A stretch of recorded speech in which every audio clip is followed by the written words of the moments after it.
mulai gamenya, kita bakal masuk ke match kedua di map Purgatory. Ya, yang mana kali ini kalau misalnya kita lihat di wilayah Brasilia udah ada 3 tim. Di sana ada Auranes, ada Rosugo, dan juga EVOS Esport, bahkan 4 tim. Karena di Seven Houses-nya ada Boss Esport. Bahkan di wilayah 4G juga bakal terjadi team fight kali ini mau kalah teh. Oke, dan sisanya sih menurut gue tim yang paling aman dari Onyx ya. Onyx bakal ngamanin satu pulau sendiri bahkan. Enak banget. Dari First Rider kayaknya sih mungkin bakal ke Mode House, dan di Force sendiri nih ada Siren dan juga Rebellion. Rebellion tadi kalau nggak salah di placement atas juga ya. Ya, yang mana dia ada di peringkat kedua, ada di bawah Boss Titan. Kali ini juga masih belum ada yang open fire. Dari segi map zona juga benar-benar di wilayah kiri itu kosong banget. Crossroad nggak ada, Marvel Works nggak ada. Langsung aja kita bakal intip fight kali ini yang ada di Brasilia. Ada Rosugo sepertinya yang udah mulai di sini snipe ke arah musuhnya ya. Yes, dan ini bakal coba untuk cari posisi yang paling bagus juga sih, karena kan kita tahu juga di sini ada 3 tim ya. Jadi menurut gua kalau misalnya lu terlalu fokus sama satu tim, bisa jadi third party-nya malah diuntungkan. Nah, itu dia, karena Brasilia itu benar-benar nggak bisa juga dipakai tim fight untuk terlalu lama kalau notabene di early game ya. Jadi yang benar-benar ketika nemu musuh, kalau emang pengen punya komit untuk nge-war, lebih baik diadain setupnya secepatnya. Tapi kali ini dari Aura juga masih coba looting dulu. Ada Mas Frontal, suhu, Bang Jago, ampun. Salim dulu kita ya. Iya, Raja jump shoot kita ya, bye-bye ya palanya ya. Dan dari Frontal sendiri udah mulai merapat ke arah Imba kah itu? Ini nicknya tuh ganti-ganti, jadi Nah, kita juga masih bingung. Kalau Duta Brazil, so pasti tahu. Wawan MKS punyanya ya kan. Dan ada Frontal, mungkin Frontal ini emang Frontal. Dan Aurani Boss itu kalau nggak salah Imba ya, bisa jadi ya. Nah, yang Neymar, siapa nih? Randa. Oke. Tapi sebenarnya walaupun mereka ganti nick, orang-orang tuh udah tahu juga ya. Jadi pola permainannya harusnya udah bisa kebaca juga sih.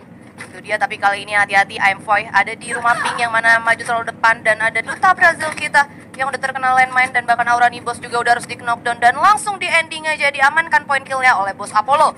Oke, dari sisi kanan Rosugo sebenarnya udah mulai open fire juga ke arah Duta Brazil. Hati-hati Duta Brazil, mundur dulu ke belakang, apakah masih bisa? Yes, dan ternyata dari Boss sendiri memutuskan untuk back off ke belakang ya. Mengingat gue rasa dia juga tadi Aimfoy sempat nge-spot adanya pemain Rosugo yang berada di wilayah Brasilia Tengah. Gue pikir ya, yang Fag itu tim yang benar-benar depan-depan, ternyata malah dari third party-nya yang ngamanin satu kill. Iya, kayak tadi agak sedikit tersurprise ya. Baik banget juga komunikasi yang dimilikin sama Aimfoy, yang mana tadi dia walaupun udah di rumah pink, dia tuh langsung ngasih info gitu loh ke teman-temannya. Oke, ada orang nih di depan, dan langsung berhasil di-secure sama Apollo. Tapi kita pindah lagi di wilayah Central. Ada Dranix Vendetta yang kali ini masih coba looting-looting, harus berhati-hati juga. Karena lu lihat deh, itu tim 3-nya tuh udah kayak nungguin mereka aja di depan sana. Tapi gue gak tahu ya, dari tim 3 ini apakah lootingannya udah cukup atau enggak. Karena kalau dari posisinya kan agak bawah ya. Atau mungkin dari Dranix sendiri yang terlalu menguasai seluruh sentralnya, bagaimana ya. Karena kita tadi agak ke-skip pas mereka lagi looting di sini. Yes, di sisi lain juga ada Siren Kruger yang berhasil mengamankan 1 poin atas RBR. Dan di sini Sam 13 udah mulai ngelihat posisi dari Razor, tapi masih coba untuk ditahan. Ada Rau yang tadi dari Siren. Oh, ternyata dia udah dapetin 2 poin kill kali ini untuk Siren Esport. Oke. Untuk di early match kayaknya kayak mungkin baru culik-culik 1 player, 2 player aja ya. Tapi sayangnya belum ada satupun tim yang ke-wipe out. Jadi kayak mungkin ritme permainannya agak sedikit defensif mungkin kali ini ya di match kedua. Ya, agak sedikit lebih lambat lagi. Dan ini dia Siren, hati-hati, looting enak, tahu-tahu hilang ya kan. Karena ternyata masih ada tim RBR, tersisa 2 orang di bawah sana. Tapi dari RBR sendiri nggak punya komit untuk open fire ya. Mungkin karena juga mereka kalah jumlah. Tapi gue rasa ada pemain Siren yang udah mulai mencium aroma peperangan. Di sisi lain juga nih Star 8. Hati-hati Bigetron udah mulai nge-spot ke arah Bigetron. Dan di atasnya juga masih ada tim lain, yaitu tim Siren dan juga tim RBR. Ya, ini horror sih sebenarnya, siapapun yang perang satu sama lain bakal kedengeran. Ini dia ada Zico yang udah harus kehilangan damage yang lumayan banyak, bakalan langsung dimajuin sama Eric. And that's it. RBR harus puas di peringkat ke-12. Bener-bener dicari sampai habis ya. Tapi ini jadi informasi juga untuk tim Star X, harusnya kalau di atas ada tim Siren. Ini dia, udah ada tim fight lagi. Eric udah pakai SKS yang ingin ke arah bawah. Kali ini yang tadi Star 8 bakal nge-surprise Bigetron, tapi ternyata kali ini Star 8 yang harus di-surprise oleh Siren, yang mana di sana udah ada salah satu pemain Star 8 yang berhasil di knockdown. Di sisi lain juga ada EVOS Sam 13 yang ternyata dari tadi nungguin di sentral udah berhasil menculik salah satu pemain Dranix. Ada yang nyasar, Rosugo De Vito. Oh my god, udah harus terkena headshot, langsung pasang glue wall di sana. Para pemain dari Siren Esport kali ini bakalan komit ke arah atas. Oke, dan kalau bisa lihat sendiri sini, ini benar-benar mulai rame banget ya. Mungkin mereka juga mau ngumpulin kill points sebanyak-banyaknya. Dan ini malah justru bahaya untuk Star 8 karena dia tersandwich dari 3 tim lainnya nih. Ya, yang mana Siren juga udah natis ke arah Star 8, walaupun komit dia lagi ke atas, tapi Siren juga gua rasa nggak akan ngelepas Star 8 ya. Ika, hati-hati harus di knockdown di sini, tapi sepertinya masih bakal bisa untuk di revive oleh BTR Anca. Oke, ternyata masih bisa di revive. Bakal langsung ngelakuin setup lagi pastinya ya dari tim Bigetron. Ya, karena menurut gua kalau posisi dari Bigetron gak terlalu wise ya. Dari sisi sebelah atas Slumber Mill-nya masih kelihatan banget dan itu juga open.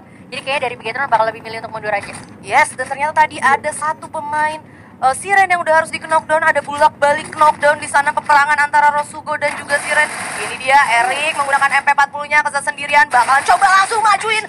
Dan itu dia 7 poin kill untuk Siren Esport. Dan Rosugo harus puas di peringkat ke-11. Oke, itu menurut gue tadi peperangan yang sengit banget karena tadi sisa 1 lawan 1 sebenarnya ya. Ya, tapi dari sisi atas kayaknya ada yang join to fight juga. Yang mana Siren tadi langsung pasang duo. Kita pindah lagi ke wilayah sentral. Yang mana Dranixnya dipukul mundur. Ada tamu baru, yaitu dari Onyx Olympus yang udah mulai datang ke sentral. Oke, ini benar-benar rotasinya udah mulai merapat semua ya. Itu dia, gebetan lama pergi, gebetan baru datang. Aduh. Ya kan? Ada tim Onyx, gebetan barunya EVOS. Kali ini Jars juga bakalan langsung naik ke atas ke arah lantai rumah 3 ya. Hati-hati, dari jendela juga bakalan kena itu hitnya ke arah sana. Oke, masih coba holding dulu, setup dulu. Mr. 05 juga udah standby di rumah sebelahnya. Dan ini dia setup yang dimiliki EVOS. Dia ngebagi dua-dua, Sam 13 udah ada di wilayah atas. Semua dari Onyx ini ada dalam satu rumah yang sama. Oke, kalau misalnya dari segi vision, EVOS bagus ya karena kan setup dia menyebar ya, otomatis lebih wide. Cuman ini bisa jadi bahaya juga untuk EVOS karena bisa kecil satu persatu, tapi nampaknya udah bakal ada damage yang terjadi di sini dari Onyx. Ya, yang mana kali ini dari Mr. 05 masih standby di belakang. Dari para pemain Onyx juga udah coba mundur. Wiza bakal coba naik ke arah atas, ternyata enggak, streetnya udah mulai turun. Kali ini Onyx dipukul untuk mundur jauh lebih lagi ke arah belakang sentral ya. Dan ada satu orang yang udah ada di jembatan. Siapakah itu? Gua rasa dia punya spot yang baik banget dengan adanya posisi Onyx yang seperti ini. Apakah itu Sam 13? Sepertinya sih Sam 13 sih. Nah, ini dia. Seandainya Sam 13-nya bisa agak sedikit lebih maju lagi, itu dia udah harus berhasil di knockdown satu orang dari pemain Onyx. Baik banget Sam 13 dan udah berhasil di knockdown juga Wiza. Sam 13-nya berhasil untuk di knockdown. Kali ini Abu bakalan coba majuin pakai shotgunnya dan cepet banget EVOS, luar biasa. Ini kayak yang lo bilang tadi ya, EVOS benar-benar udah mulai comeback lagi kali ini dan benar-benar rapi. Tadi dari pergerakan Sam 13 coba untuk backstep dan bisa dapetin satu, langsung di cover juga sama teman-temannya tanpa kehilangan satu player pun dari EVOS. Yang gue suka sama EVOS ketika dia udah nemu musuh, dia tuh bisa nemu setupnya tuh cepet dan terus rapi, eksekusinya rapi dan juga ya bener-bener cepet, nggak lama, nggak kayak dipikir dulu yang ini kemana, yang itu kemana. Kayak miss in game mereka tuh udah nyatu banget sampai geraknya tuh yang bener-bener naturally banget, langsung bisa ngeratain musuhnya. Bahkan tadi Onyx juga nggak ada satu orang pun yang lepas dari posisi EVOS. Ya, dan well play untuk EVOS pastinya. Dan kita bakal kembali lagi ke tim XCN. Ternyata di sini juga nggak terlalu jauh sama tim Bos ternyata. Soalnya Bos sama Bigetron kemarin sama-sama abu-abu ya kalau nggak salah ya. Iya, dan ini dia dari Bos sendiri udah ngamanin kompon tenda bawah, dari XCN-nya juga udah dari tenda atas. Kalau misalnya tadi sempat kita lihat Siren juga masih wilayah sini, Starred juga masih wilayah sini. Sebenarnya gue rasa dari para player kita udah mulai ngebaca info zone sih, bergeraknya ke arah mana ya. Ya, dan berarti ini bisa kita lihat kalau misalnya mostly tim-tim yang bermain lebih milih untuk main ngamanin zona di dalam circle daripada main pinggiran ya. Ya, daripada main pinggiran. Karena tadi di game pertama juga kayak gitu, di match pertama yang mana pas bener-bener udah late game, itu timnya masih banyak banget, sekitar 9 tim. Kayak COD ya? Aduh, COD kan mereka di tengah zona akhir ya. KW banget. Dan kalau kita lihat juga dari minimap ini udah ada beberapa tim, 4 malah ya, di sebelah kirinya juga XCN ada tim kuning juga di sana. Ya, yang mana dari XCN juga tadi udah ngambil summon airdrop, udah ngasih tahu posisi bahwa di tenda atas juga udah ada orang. Dan ini dia masih belum terjadi fight, ada 9 tim, 34 pemain. Bigetron juga di sini udah mulai nge-spot adanya para pemain dari Dranix, tapi masih belum open fire. Sedangkan Ikam juga ternyata udah harus terkena damage ya. Oke, bakal dilepas kah para pemain dari Dranix? Dan ternyata dilepas begitu saja oleh tim Bigetron. Tapi Rain harus meng-knockdown Apollo, masih bisa di-revive kah Apollo? Tadi Apollo ada di atas tenda soalnya ya. Jadi terlalu terbuka dan itu enak banget ditembakin dari arah atas sih sebenarnya. Yes, dan apakah masih mencoba untuk nahan ya? Kayaknya bakal coba untuk ditahan dulu kali ini. Nggak bakal mutusin buat buru-buru setup ya pastinya. Kali ini juga dari Bos Titan udah ngumpulin 1 poin kill. It's a good thing juga. Dari Dranix sebenarnya bakal ngelakuin setup ke arah Bigetron kali ini. Menurut lo posisi dari Dranix kayaknya kenapa? Agak susah nggak sih? Susah karena open field, tapi dia punya pemanfaatan patahan sih. Tapi paling nggak ya tetap harus ada yang coba untuk ngerasing ke arah depan untuk ngebawa para pemain Bigetronnya keluar dari obstacle mereka masing-masing. Tapi kali ini Dranix juga emang kekurangan pemain, yang mana di situ Delta udah harus dipulangkan ke lobby. Benar. tapi kayaknya sih mereka bakal sedikit defensif lagi juga. Kali ini balik ke Aura juga bahkan yang udah kehilangan satu player ya. Tanpa adanya trade kill yang terjadi nih. Widih, dapat M79, ngapa nggak diambil babang frontal? Apakah bakal dipakai sama para pemain Aura lainnya? Ini dia, oh ternyata udah diambil kali ini. M79-nya dari Aura sendiri memutuskan untuk main di pinggir zona kali ini. Masih belum coba untuk moving ke next circle ya. Ya, ini kayaknya posisinya masih sama ya yang tadi mereka tempati juga. Kayaknya belum terlalu banyak rotasi yang mereka gunakan. Ya, yang mana kali ini dari Aura juga udah hilang satu orang. Ini luar biasa ya, luar biasa lambat ya temponya ya. Benar-benar sama sekali nggak ada terjadi team fight walaupun antara satu sama lain tim udah notice. Dan ini dia next circle-nya, ada First Rider Alpha juga yang masih ada di wilayah atas. Bigetron yang bakal coba untuk masuk dalam zona dan Star 8 juga masih ada di luar zona, masih belum moving. EVOS sepertinya bakalan ketemu sama Boss. EVOS kali ini masih ada di wilayah Brasilia. Ini EVOS sih gua rasa PR gak sih?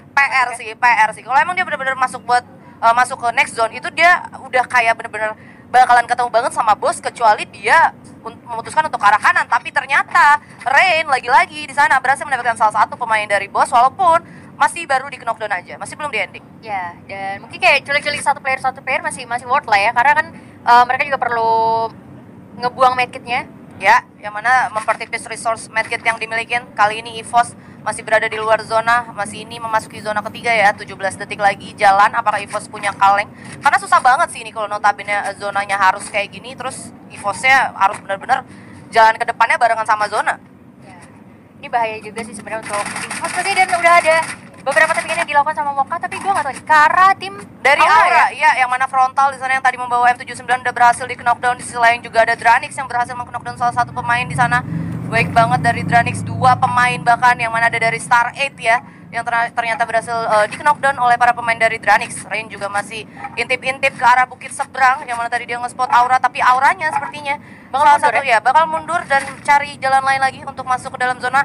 EVOS mana ya EVOS? Apakah EVOS berhasil masuk ke dalam zona? Oke, di sini ada Dranix yang bakalan ketemu sama Star 8. Udah sulit banget. Brads bakal coba untuk nge-revive. Apakah masih bisa? Oke, masih bisa di-revive ternyata. Star 8 bakalan sulit banget sih. Kali ini dia bakalan coba untuk jalan masuk ke dalam zona. Udah ada blue wall juga yang dibuka. Bener-bener dihitin terus, tapi kali ini pindah lagi ke arah pemain Star 8 lagi. Ale, udah sekarat banget darahnya. Oke, di tapping Babianya juga udah harus di knockdown. Dan itu dia. Oh, masih ada ternyata ya dari Star 8 ya. Tapi gak bakalan bisa bertahan karena ini udah circle 4 juga cuy. Sakit banget pasti. Dan Aura Esport juga harus tumbang di peringkat 9. Ale kali ini bener-bener di lock banget sama Devil. Papa juga udah mulai intip-intip tapi nggak bisa. Di sisi lain ada EVOS Esport yang dieliminasi, di wipe out oleh tim Boss Titan. Ya, bahkan tadi ada beberapa playernya juga yang terknok gara-gara zonanya ya. Gua nggak tahu nih, Ale kayaknya nggak bakal bisa bertahan sih. Iya, dan bahkan tadi juga harus terknok-downnya pakai granat ya, sama salah satu pemain dari Dranix ini. Dan ini zonanya juga udah bergerak. Dranix gua rasa juga nggak bisa lama-lama buat nungguin Papa, karena kali ini juga posisi dari Dranix untuk jalan ke dalam zona juga bisa dibilang lumayan sulit ya, mengingat juga ini masih 7 tim, 23 pemain, dan juga map purgatory ditambah lagi next zone ya, next circle-nya itu benar-benar open field banget. Dan Star 8 Esport itu dia udah harus dipulangkan di peringkat ke-7. Kali ini ada team fight tadi antara XCN dan juga Boss, yang mana kali ini Boss bakalan try hard untuk masuk ke dalam zona. Ada launcher juga sebenarnya di arah sana. Kojak masih bisa selamat dan masih miss di sana peluru launchernya. Udah ada Aimfoy juga yang mulai flanking ke arah kiri. Apollo udah sekarat banget tapi masih bisa survive. Kojak harus di knockdown. Apollo juga udah harus di knockdown, bakal coba di ending. Itu dia, baik banget M yang dimiliki sama Gustav. Para pemain XCN bakal coba untuk maju, tapi Rain ternyata berhasil di knockdown oleh Aimfoy. Baik banget, tersisa Mocha kali ini seorang diri, udah nggak bisa berbuat apa-apa. Apa bakal coba untuk revive? Enggak, tapi kita pindah ke arah Dranix, yang mana kali ini Dranix berhasil mendapatkan poin eliminasi atas si Rain Esport. 4 tim, 10 pemain, dan XCN, oh my god, 2 orang pemain dari Boss Titan bener-bener dapetin 7 poin kill. Padahal tadi posisi dari Boss Titan susah, terus dia bener-bener comebacknya banget buat ke arah para pemain dari XCN. Ya, menurut gue tadi eksekusi XCN agak kurang rapi ya, sampai bisa dibalikin lagi sama tim Boss, dan bahkan masih bisa bertahan dengan 3 player kali ini. Ya, 3 tim, 9 pemain kali ini. Oh, ini luar biasa banget. First Raider ada di ujung, Dranix di ujung, Boss juga di ujung juga buat berempat ya. Ya, karena kalau nggak salah mereka dari arah World House juga ya, jadi sepi, arah tinggal masuknya agak lebih jauh, tapi kali ini bakal cuma sedikit maju ke depan. Ya, yang mana kali ini Ubed juga udah kena damage yang cukup banyak, baik banget dari Apollo. Oke, ternyata dari bos masih ada sisa 3 orang. Devils juga udah harus di knockdown oleh launcher yang dimiliki sama Marley. Masih bisa untuk di ending kayaknya 8 poin kill untuk kali ini. Marley baik banget ke arah First Raider. Ubed bakal coba di ending. Nice banget pembagian vision yang dimiliki oleh bos. Oke, Marley masih cari posisi, hati-hati glue wall udah pecah dan gak punya glue wall, harus di knockdown. Sayang banget kali ini Aimfoy dan Apollo tersisa 3 tim 6 pemain untuk kali ini. Oke, ini bisa lo lihat ya, First Raider cuma nontonin aja peperangan yang terjadi antara Dranix sama Bos. Ya, yang mana Aimfoy juga bakalan coba tapping ke arah bawah, itu dia bakalan ngelawan salah satu pemain dari Dranix yang mana Razor di sana udah kesana sendirian. Oke, Aimfoy hati-hati karena dari arah depan juga kena oleh First Raider. Tapi baik banget kali ini Aimfoy masih punya obstacle pohon di sana. Razor, apakah masih bisa selamat? Oke, bakalan coba dihit terus oleh Aimfoy dan ternyata First Raider Alphanya yang harus tumbang dari team fight antara Bos dan Razor. Oke, by one dan oh my god, Dranix harus mendapatkan buya di match kedua kita kali ini. Congratulations pasti buat Dranix Vendetta ya. Dengan posisi tadi 1-1 berarti ya, gue pikir dari First Raider lumayan cukup banyak. Ternyata ini menurut gue peperangan yang adil sih. Peperangan yang adil, gue sempat nggak nge-spot sih dimana matinya dari First Rider itu sendiri. Mungkin gue rasa itu karena